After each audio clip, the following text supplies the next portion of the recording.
Hello বন্ধুরা, welcome to সালাম interior. আমরা আবার একটা নতুন মডুলার কিচেনের ভিডিও নিয়ে চলে এসেছি। তা দেখুন, এখানে আমরা একটা পাল্লা করে দিয়েছি জিনিসপত্র সব সাজিয়ে রাখার জন্য, এবং এখানে আমরা দুটো পাল্লা করে দিয়েছি। এই ক্যাবিনেটটা আগে থেকে করা ছিল, এটা স্লাইডিং করা ছিল, এখানে আমরা পাল্লা করে দিয়েছি। এবং আমরা বেসিনের নিচে এখানে একটা পাল্লা করে দিয়েছি, এবং এইদিকে একটা বড় পাল্লা করে দিয়েছি। এখানে গ্যাস সিলিন্ডার থাকবে এবং কর্নারের জায়গাটা যাতে ইউজ করতে পারে। এছাড়া আমরা এখানে দুটো পাল্লা করে দিয়েছি, এখানে যাবতীয় বাসনপত্র সব থাকবে। এবং এখানে টেবিলটা এতদূর ছিল না, আমরা এটাকে বক্স করে দুটো পাল্লা করে দিয়েছি।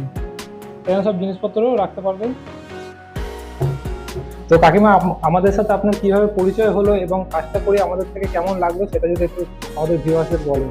হ্যাঁ, আমি ফেসবুক থেকে তোমাদেরকে আমি পেয়েছি। আমার একটু কিচেনটা করার ইচ্ছে ছিল, তো ফেসবুক থেকে তোমাদের সঙ্গে আমি যোগাযোগ করেছি।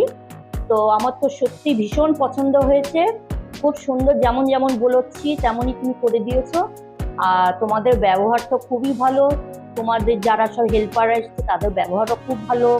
তোমরা যে করে কাজ করে আবার ঘর দালান পরিষ্কার করে দিয়েও গেছো, খুব সুন্দর। আমি খুব স্যাটিসফাইড। আর যদি কোনো কাস্টমার আপনাদের কাছে কাজ করতে হয় তাদেরকে কি বলবেন? নিশ্চয়ই বলবো যে অবশ্যই তোমাদের সঙ্গে যেন যোগাযোগ করে। ফোন নম্বরটা আমার তো এখন মনে নেই, দেখে বলতে হবে। তো ফোন নম্বরটা তুমি দিয়ে দিও স্ক্রিনে। আমি তো অবশ্যই করে বলবো যেন তোমাদের সঙ্গে যোগাযোগ করে। আমি ভীষণ হ্যাপি, খুব সুন্দর কাজ হয়েছে। কাকিমা, আপনাকে অনেক ধন্যবাদ। আর আপনাদের যদি ভিডিওটা ভালো লাগে তাহলে তাহলে চ্যানেলটাকে লাইক করুন, শেয়ার করুন এবং সাবস্ক্রাইব করুন। এবং আপনার যদি বাড়িতে কাজ থাকে তাহলে আমাদের স্ক্রিনে দেওয়া ফোন নাম্বার থাকবে, আপনারা যোগাযোগ করুন।